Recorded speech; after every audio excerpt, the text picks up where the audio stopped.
Vamos lá, Caio. Amém, irmãos? Bom dia a todos. Bom dia. Quem aqui está em chamas por Deus essa manhã? Amém. Tenho uma pergunta para você essa manhã. Se Jesus Cristo aparecesse aqui agora para você e te oferecesse um dom do Espírito Santo, que dom você escolheria? Só pode escolher um. Dom de línguas, dom de profecia, dom de fazer milagres, dom de curar pessoas, dom de expulsar demônios. Qual você escolheria? Pensa bem. Depois desse culto você vai sair daqui com uma convicção. Deus tem um dom incrível para você essa manhã. Amém. O que eu quero dizer com isso?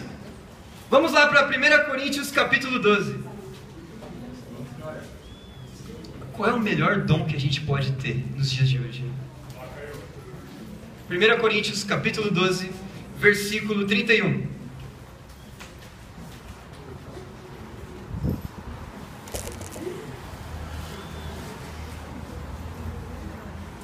Estão comigo, irmãos? Amém. Versículo 31. Entretanto, busquem com dedicação os melhores dons. Passo agora a mostrar-lhes um caminho ainda mais excelente.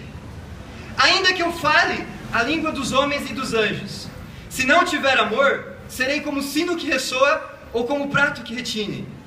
Ainda que eu tenha o dom de profecia e saiba todos os mistérios e todo o conhecimento e tenha uma fé capaz de mover montanhas, se não tiver amor, nada serei. Ainda que eu dê aos pobres tudo que possuo, entregue meu corpo para ser queimado, se não tiver amor, nada disso me valerá. O amor é paciente, o amor é bondoso. Não inveja, não se vangloria, não se orgulha, não maltrata, não procura seus interesses, não se ira facilmente, não guarda rancor. O amor não se alegra com a injustiça, mas se alegra com a verdade.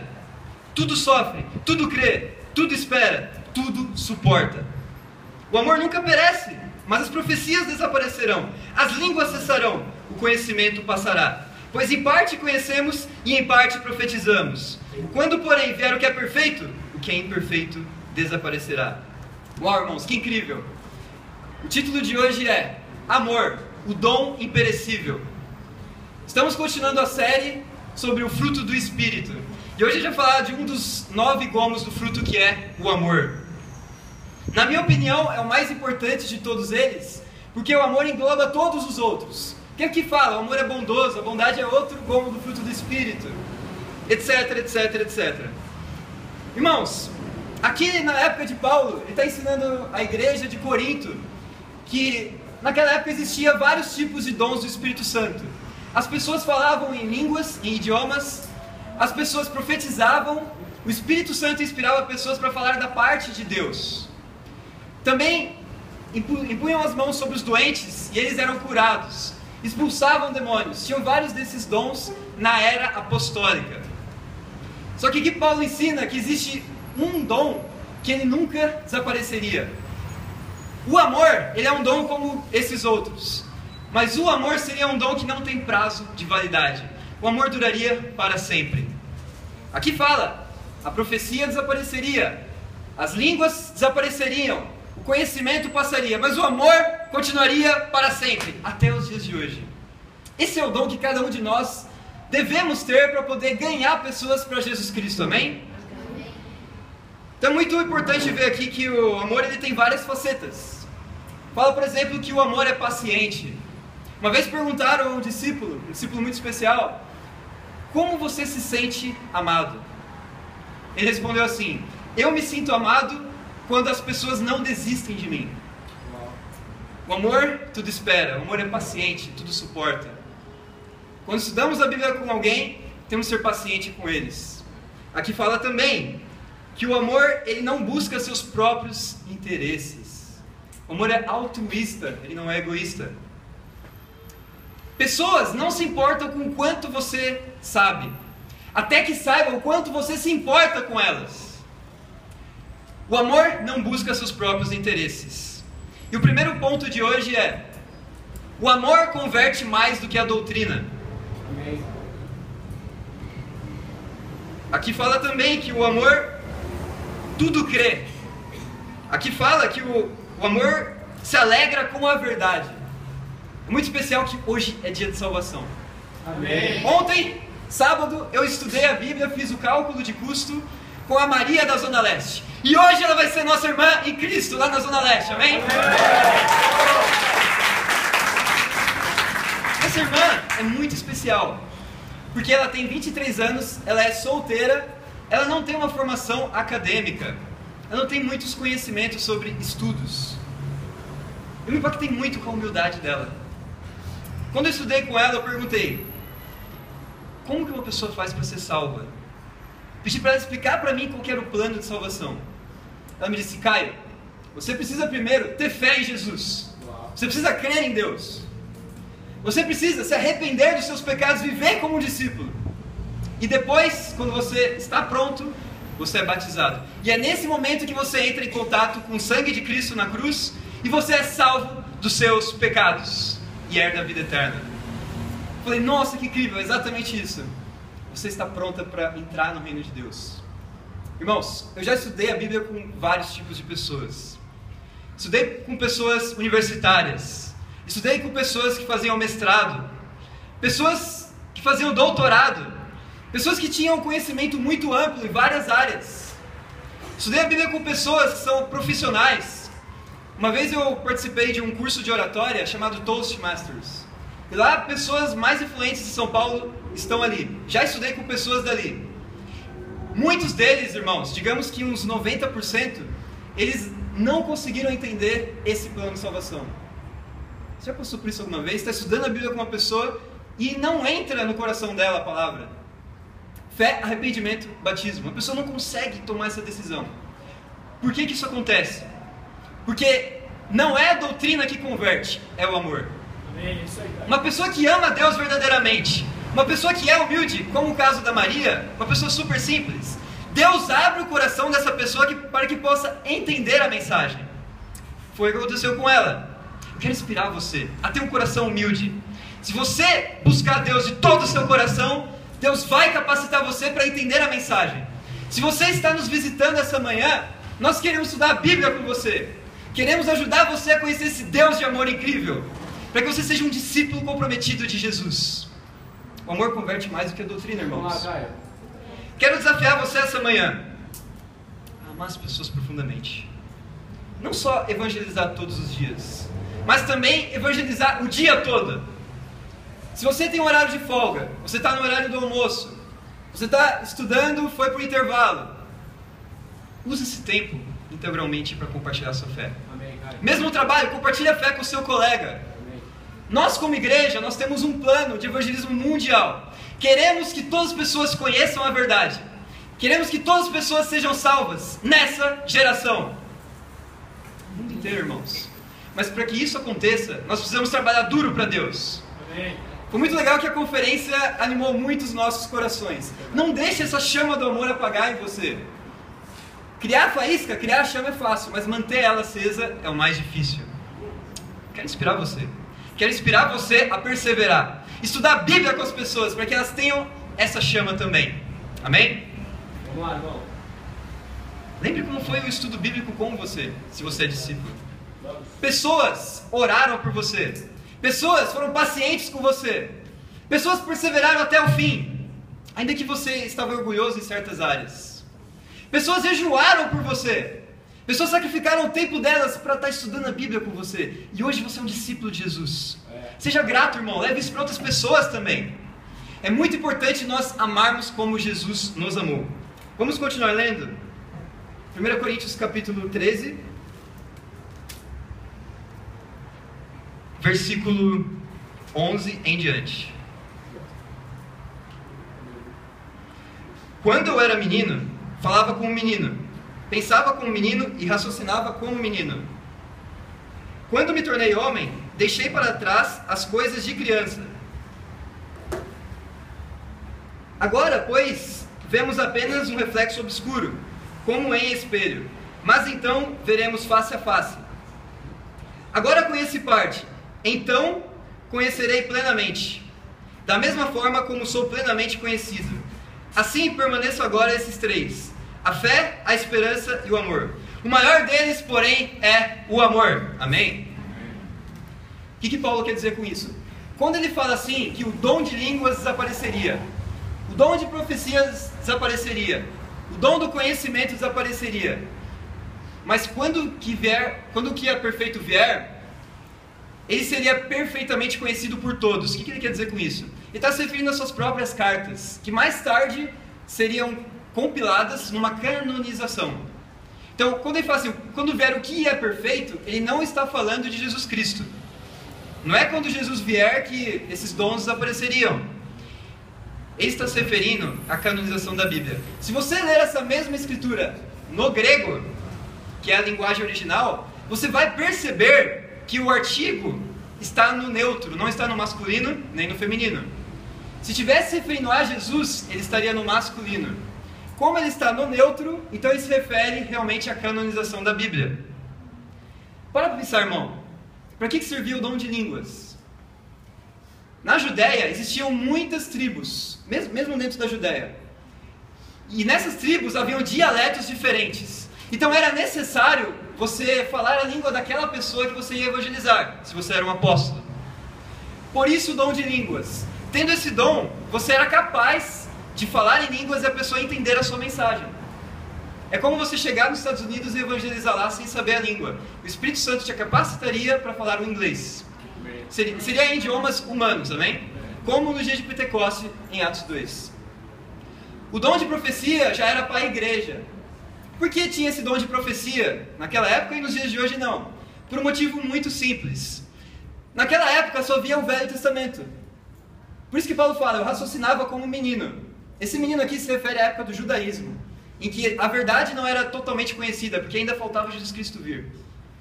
Então quando ele fala que ele se tornou adulto, significa que ele conhece a Jesus Cristo. E Cristo mostraria um padrão de amor diferente do Velho Testamento. Por isso que ele fala dessa questão da maturidade. O dom de profecia era para suprir a ausência do Novo Testamento. Porque, obviamente, o Novo Testamento estava sendo confeccionado. Estava sendo escrito ainda. Então, como eles não tinham a Bíblia inteira, o dom de profecia, o dom de línguas, substituía. Por isso que eram dons imperfeitos. E aqui fala que o amor permaneceria para sempre. E esse é o título de hoje. Amor, o dom imperecível. Mas o que mudou no amor do Velho Testamento para o amor do Novo Testamento? Vamos lá para João, capítulo 13.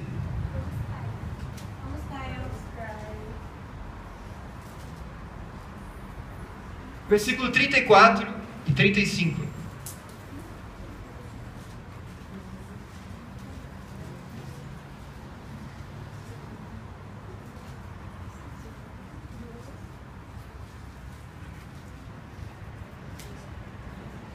João 13, 34.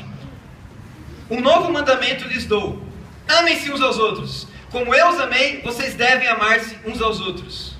Com isso, todos saberão que vocês são meus discípulos, se vocês se amarem uns aos outros.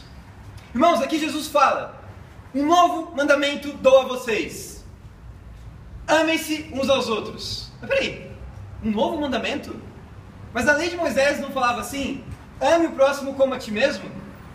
Por que é um novo mandamento? É simples. Jesus fala: não mais ame como a ti mesmo, mas ame uns aos outros como eu os amei. O padrão muda. Se você tem baixa autoestima, como que você vai amar uma pessoa como ama a si mesmo? Não é um padrão ideal. Jesus veio para radicalizar esse padrão. Ele pede algo na prática impossível: que você ame como Jesus amou. Como é possível amar como Jesus amou? Ele deu a vida dele por nós. Nós também, como discípulos, temos que dar nossas vidas por outras pessoas também. Essa forma de amar como Jesus amou. Então por isso que Paulo fala: antes eu conhecia em partes, agora eu conheço plenamente. Porque agora ele conhece o amor verdadeiro de Jesus Cristo, que o pessoal da época dos judeus não conheciam.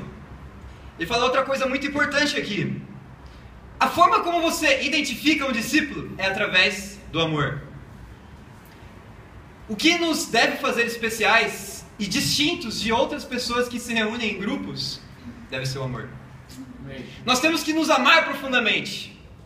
Nós temos que nos gostar profundamente como irmãos. Muitas pessoas lá fora se reúnem como grupos, se reúnem como organizações semanalmente. Então o fato de a gente estar aqui reunido com frequência, toda semana, pelo menos 2 vezes por semana, não nos faz especiais, irmãos. Se você tem algo contra um irmão, se você precisa pedir perdão para alguém, hoje é o dia. Amém. Porque você é um discípulo de Jesus. Se você não amar profundamente cada pessoa que está aqui, o mundo não terá testemunho do amor de Cristo. É o que diz aqui. O amor é a única forma de você testemunhar o Evangelho de Cristo. No seu bate-papo, pessoas vão olhar a união do grupo. Vão falar, nossa, que grupo incrível, eu quero fazer parte desse bate-papo. Eu quero estudar a Bíblia com você. O amor é o testemunho de Cristo, irmãos. Eu quero encorajar você a trazer visitas para o culto. Para as pessoas sentirem esse amor. Quando eu me converti, foi exatamente assim. Nosso segundo ponto chama... O amor não é um sentimento, é uma decisão. Quando eu conheci a igreja, a Tânia, que é uma discípula que faz física, ela está fazendo doutorado agora. Na época ela fazia mestrado e eu estava na turma dela. Ela já tinha se convertido e ela me convidou para conhecer a igreja. Na época a gente estava se reunindo lá no Hotel Lex Brasil, que fica em São Joaquim. Foi incrível, irmãos, porque esse ato de amor da Tânia de me chamar para a igreja foi amolecendo meu coração. Eu cheguei na igreja, foi incrível. Vamos lá, cara. Assim que eu entrei, pessoas vieram colocar cadeira para eu sentar. Pessoas vieram, como a Alex, alguns conheceram, me deram folha de canção. Sentaram e começaram a compartilhar a Bíblia comigo, para eu poder acompanhar o culto. E foi incrível, irmãos. O Raul naquele dia estava fazendo o culto do Dia do Amigo. E na pregação ele falou assim: um verdadeiro amigo não é aquele que passa a mão na sua cabeça. Não é aquele que quer te agradar. O verdadeiro amigo é aquele que te diz a verdade, por mais que doa, para o seu bem. Eu me conectei profundamente com essa mensagem. É verdade. Como eu me sinto amado quando alguém me diz a verdade e me ajuda a mudar coisas no meu caráter. Esse é o verdadeiro amigo. E vendo essa pregação, eu fiquei tão inspirado que eu queria estudar a Bíblia. Chegou o intervalo, lá no finalzinho, veio o Renato e começou a conversar comigo. De repente começou a aparecer 6 pessoas conversando comigo. Ninguém me conhecia. Eu falei, nossa, eu nunca fui numa igreja que isso acontecesse. Pessoas que eu não conheço querendo me ouvir. Por quê? Porque amor é uma decisão, não é um sentimento. Amém, Caio. O amor ele começa com uma decisão, depois ele vai se tornando um sentimento. Então, irmãos, o amor ele não é só mais um dom como aqueles. Ele é o melhor dom que você pode pedir a Deus. Ele perdura até os dias de hoje. Foi muito incrível depois do culto. O líder da igreja, Raul Moreno, veio falar comigo. Nunca eu fui numa igreja em que o líder viesse falar pessoalmente comigo. Para minha surpresa, ele começou a falar de física comigo, como se eu já conhecesse. E a gente conversando de forma entusiasmada, ele animado para me ouvir sobre o que eu gosto de fazer. Na época eu gostava de fazer. Amém. Eu sei que não é a paixão de muitos aqui. Eu falei, nossa, que incrível. Ele tem um bom conhecimento. E eu gostei muito de compartilhar sobre essas coisas. Eu me senti muito amado aquele dia. Aí o Malcolm, que foi outro missionário, um dos originais que implantaram a igreja aqui, me chamou para estudar a Bíblia. No dia seguinte, eu já estava estudando. Amém. Mas eu tinha muito pecado. Muito pecado. Eu já pequei no primeiro dia com ele. Ele combinou comigo no meu escritório. Olha só, ele foi até o meu escritório, onde eu tinha o meu trabalho do mestrado, para estudar a Bíblia comigo. Mas eu acordei super tarde, como 10 horas. E eu esqueci dele. Aí eu falei, duvido que ele foi. Aí a Tânia me manda uma mensagem: Caio, o Malcolm está te esperando na sua sala. Eu falei, nossa, ele ainda está lá? Não, ele tem outro estudo, mas a gente pode marcar depois. Às 4 da tarde, a gente remarcou, começamos o estudo. E hoje eu sou um discípulo muito grato a Tânia e ao Malcolm. Nós devemos ter gratidão com a pessoa que compartilhou a fé conosco. Amém. Amém, irmãos? Amém, Caio. Jesus Cristo foi assim. Ele não teve um sentimento por você quando ele decidiu morrer na cruz. Jesus, no Getsemane, ele sentiu uma tristeza profunda, uma tristeza mortal. Ele chegou a prostrar no chão, chorando a Deus: Deus, por favor, se for possível, afasta de mim esse cálice. Contudo, não seja como eu queira, mas sim como tu queres. Ele não queria morrer por você, mas ele negou a si mesmo. Jesus decidiu dar a sua vida por você. Compartilhar a fé é parecido. Você conhece uma pessoa na rua, você não tem nenhum sentimento por ela. O mundo pensa que amor é um sentimento. Não, irmãos. Você se nega, vai contra a sua timidez, contra o seu medo, medo de perseguição, medo de receber ou não. Fala com aquela pessoa. É como um boliche. Quando você vai jogar boliche, você faz vários lançamentos. Eu particularmente erro 99%. Mas tem uma vez que eu faço um strike. Quando eu faço strike, eu falo assim, nossa, boliche é o melhor esporte do mundo. Eu fico empolgado. Compartilhar a fé é a mesma coisa. Você vai pro primeiro, vai pro segundo, terceiro, 10º, 20º. Chega no 21º, essa pessoa aceita estudar a Bíblia e se torna uma discípula. Amém. Você, nossa, compartilhar a fé é a melhor coisa do mundo. Como eu amo ser discípulo. Amém. Nunca desista de um estudo, irmãos. Nunca desista de compartilhar a sua fé. Deus vai te abençoar. Amém. Depois, quando você decide negar a si mesmo, amor começa a virar um sentimento. E você pega amizade com a pessoa. É verdade. Amém, irmãos? Vamos para o nosso último ponto. O amor impõe barreiras. Uau. Prega, Caio. Vamos lá para Marcos capítulo 10, versículo 17.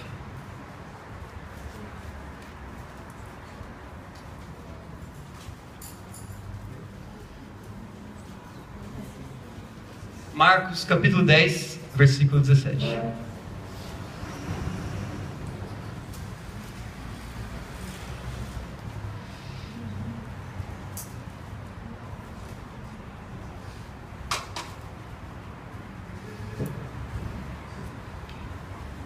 Quando Jesus ia saindo, um homem correu em sua direção e se pôs de joelho diante dele e lhe perguntou: Bom mestre, que farei para herdar a vida eterna? Imagina que você está andando pela rua, você quer compartilhar a sua fé. Vamos, Caio. Aí você está lá procurando uma pessoa aberta. A gente usa muito esse termo, uma pessoa aberta para receber a mensagem. Aí vem alguém correndo na sua direção, se prostra de joelho perante você e pergunta: Por favor, Valdir, o que eu faço para ser salvo? O que eu devo fazer? Essa pessoa é uma pessoa aberta? O que vocês acham? A gente pode afirmar isso? Não. Não. Vamos continuar lendo. Versículo 18. Respondeu-lhe Jesus: Por que você me chama bom? Ninguém é bom, a não ser um que é Deus. Uau, que resposta, hein? Versículo 19. Você conhece os mandamentos: Não matarás, não adulterarás, não furtarás, não darás falso testemunho, não enganarás ninguém, honra teu pai e tua mãe. Ele declarou: Mestre, a tudo isso tenho obedecido desde minha adolescência. Presta bem atenção agora, no versículo 21. Jesus olhou para ele e o amou. Lembra que a gente viu na escritura anterior que nós devemos amar como Jesus amou? Essa escritura diz como é na prática o amor de Cristo. Olha como Jesus amou o rico. Falta-lhe uma coisa, disse ele: Vá, venda tudo que você possui e dê o dinheiro aos pobres, e você terá um tesouro no céu. Depois venha e siga-me. Diante disso, ele ficou abatido e afastou-se triste, porque tinha muitas riquezas. Uau, irmãos! Esse rico, ele parecia inicialmente uma pessoa aberta. Perguntou para Jesus qual era o plano de salvação. Como ele ia fazer para herdar a vida eterna? E Jesus falou: Você conhece os mandamentos. Não furtarás, não matarás. Ele repete 2 vezes: Não dirá falso testemunho e não enganarás. 2 vezes ele fala: Não mentirás. Porque provavelmente ele era um mentiroso. Ele fala assim: Você me chama bom, mas somente Deus é bom. Ninguém é bom. Não existem boas pessoas na terra. Obviamente ele se inclui como Deus, só que ele não fala de forma explícita. Porque Jesus é o Filho de Deus, amém? E ele é Deus ao mesmo tempo. Mas qual que é o ponto aqui? Ele responde o seguinte: A tudo isso eu tenho obedecido desde minha adolescência. Até esse subtítulo ele está errado, fala o jovem rico. Ele não era jovem, ele era adulto. Porque ele fala que desde a adolescência dele, ele tem obedecido. Os subtítulos da Bíblia, eles não são divinamente inspirados. Então tome muito cuidado com isso. Versículos também não são divinamente inspirados, o número.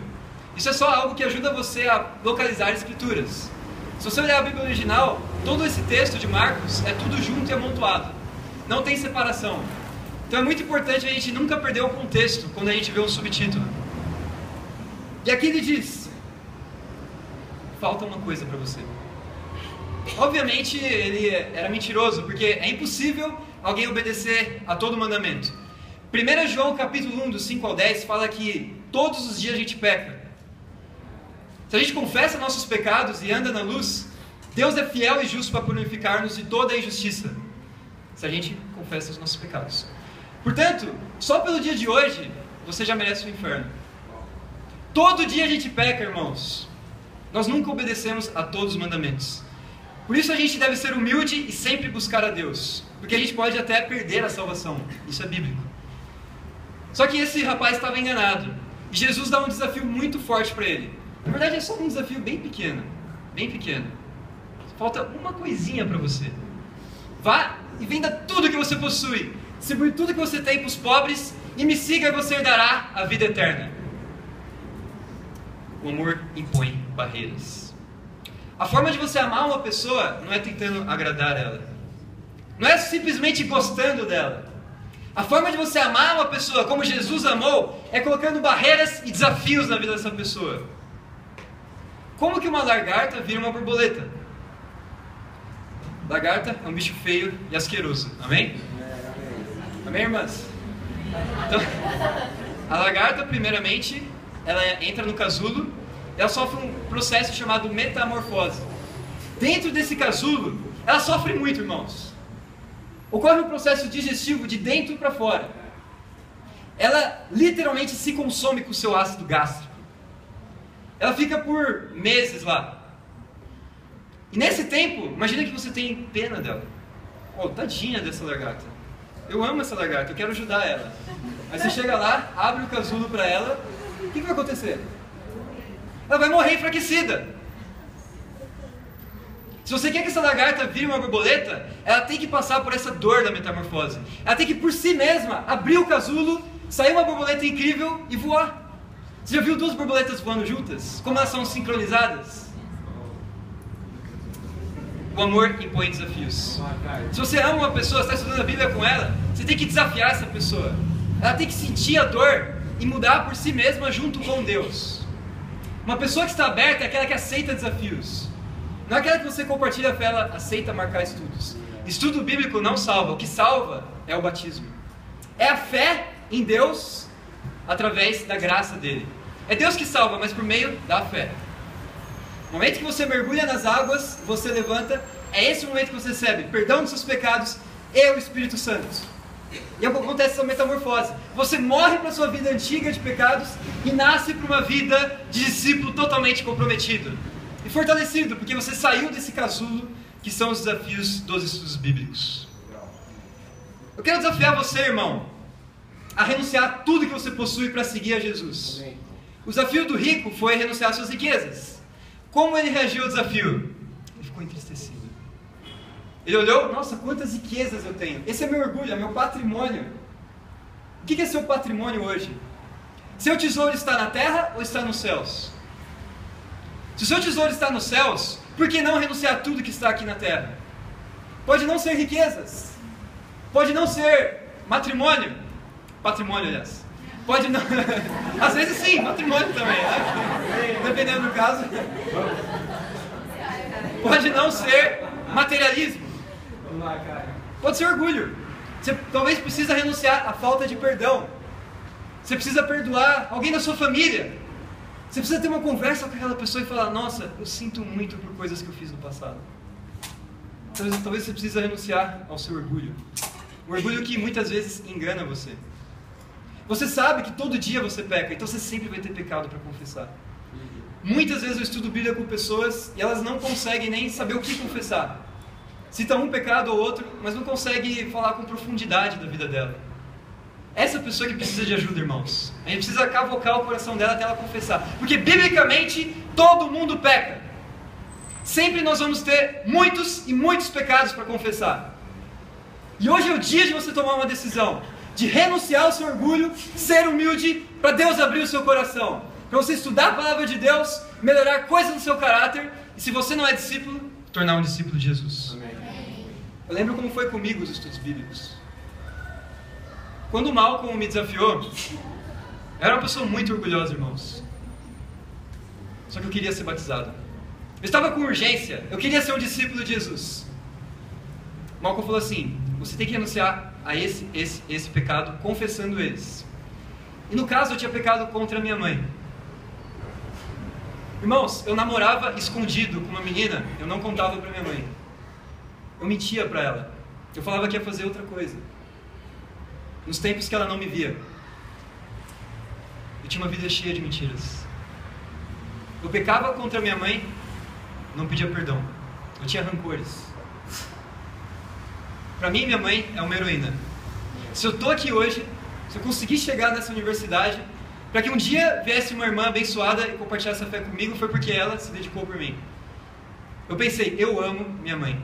Amém. Amo muito minha mãe. A melhor forma de amar ela é me confessando e pedindo perdão para ela. Mas eu estava com muita urgência, irmãos. Eu não podia fazer isso pessoalmente. Então eu liguei para ela. Mãe, eu preciso conversar sério com a senhora. Eu estou estudando a Bíblia. Eu quero tomar uma decisão de ser um cristão verdadeiro. Não um cristão hipócrita que eu era antes. Na verdade, nem cristão. Coloca muitas aspas aí. Eu ia na igreja, mas não lia a Bíblia. Eu era cristão por algumas horas no culto. Eu esquentava o banco da igreja. Mas agora, mãe, vai ser diferente. Eu vou me batizar e vou me tornar um discípulo. Mas antes, é necessário falar algumas coisas. Mãe, eu quero te confessar uma mentira que eu contei para a senhora e guardei por 4 anos. Contei todas as mentiras que eu lembrava na hora. Foi muito difícil, irmãos. Não é fácil abrir o seu coração. Ainda mais para uma pessoa tão próxima.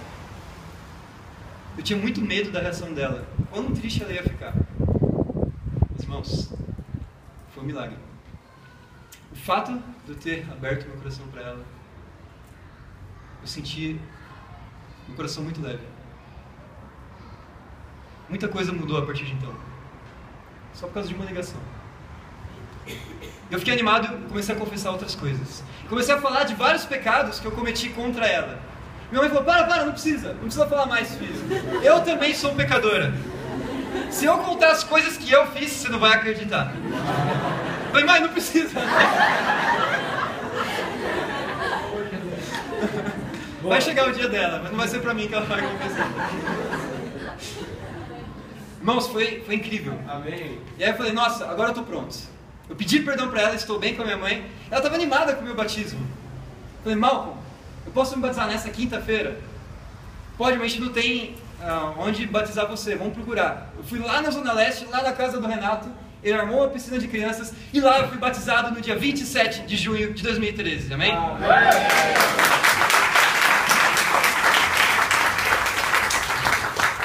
Às vezes a gente subestima nossos pecados.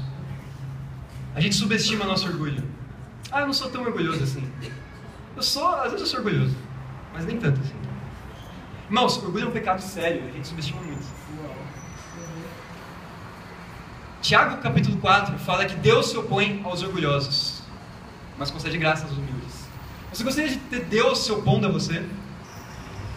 O orgulho é muito sério. Tem muitas escrituras, muitas, que mostram que o orgulho é um dos pecados que Deus mais odeia. Foi o motivo pelo qual Lúcifer foi expulso do céu. Foi por orgulho. Ele queria ocupar o trono de Deus. Ele queria sentar acima do trono de Deus, ser como Deus. E Deus humilhou ele e lançou à terra. Pensa em outros pecados. A gente costuma menosprezar o orgulho. Por exemplo, roubo, assassinato, ou bater na mulher. Imagina um homem de Deus falando assim, de vez em quando eu bato na minha mulher. É assim, uma fraqueza que eu tenho. De vez em quando eu vou lá e espanco ela. Isso não causou impacto em você? Não é horrível ouvir isso?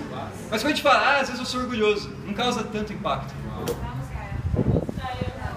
Eu quero desafiar você a levar a sério o seu orgulho. Pedir ajuda. E aceitar ajuda. Aceitar a correção, cumprir desafios. Falar com aquela pessoa que você está amargurado. Não guarde rancor. Hoje é o dia de você falar com essa pessoa e se resolver com ela. Amém. Não subestime o orgulho. Irmãos, com esses 3 pontos, nós entendemos o que é o amor. 3 pontos que vão à contramão do que o mundo diz que é o amor. Vamos revisar eles. O amor converte mais do que a doutrina. O mundo religioso fala assim, não, você simplesmente crê, você é salvo. Só precisa aceitar Jesus. Só precisa fazer uma oração. Jesus nunca falaria algo assim. Nunca. Ele fala assim, você precisa renunciar a tudo que você possui. Você precisa abandonar a sua vida antiga de pecados e ser um discípulo verdadeiro. E se batizar. Segundo ponto. O amor não é só um sentimento. É uma decisão. Para o mundo, amor é algo que você sente. Eu amo essa pessoa porque eu gosto dela. Não, irmãos. Você decide amar alguém. Depois vira um sentimento. Terceiro ponto. Amar é impor barreiras, impor limites e desafios. Você quer dificultar o caminho da pessoa, você quer colocar obstáculos. Para que a pessoa, por a força de Deus, possa superar e ficar mais fortalecida. Como quando a borboleta sai do casulo. E no mundo é o oposto. A gente quer facilitar a vida das pessoas. Quer sempre querer agradar uns aos outros. Mas o amor não é assim. Tem uma poesia de Vinícius de Moraes que faz todo sentido. Eu vou ler para vocês. De tudo, ao meu amor serei atento. Antes e contar o zelo. E sempre, e tanto, que mesmo em face do maior encanto, dele se encante mais meu pensamento. Quero vivê-lo em cada bom momento. E em seu louvor hei de espalhar meu canto, e rir meu riso e derramar meu pranto, ao seu pesar, ao seu contentamento. E assim, quando mais tarde me procure, quem sabe a morte, angústia de quem vive, quem sabe a solidão, fim de quem ama, eu possa dizer do amor que não seja imortal, posto que é chama, mas que seja infinito enquanto dure. Deus é bom e seu amor dura para sempre. Irmão, seja uma pessoa reconhecida pelo seu amor.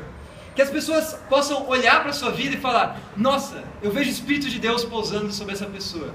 Eu quero imitar o Cristo que há nele. Eu quero imitar os pecados, não quero imitar o corte de cabelo dessa pessoa, mas eu quero imitar Jesus nele. Estude a Bíblia com as pessoas. Chame ela aos cultos, para elas poderem ver esse amor que eu pude sentir quando me converti. Coloque seu tesouro nos céus. Não fique pensando nos tesouros da terra. Mesmo que você sofra perseguição, mesmo que você sofra qualquer tipo de provação, você perca o seu emprego, você procura um casamento, mas você não tem, você está solteiro até hoje, não se desanime. Fortaleça-se no seu relacionamento com Deus. Se você tem amigos que não se converteram e você persevera por eles, não desista. Familiares, tente amolecer o coração deles. Confesse seus pecados para eles, peça perdão. Tome atitudes, atos de amor que possam amolecer o coração deles. Siga esses 3 passos, imite o amor de Cristo. E você vai ver o quanto você vai mudar tanto a sua vida, quanto aqueles que o ouvem. Para Deus seja glória. Amém.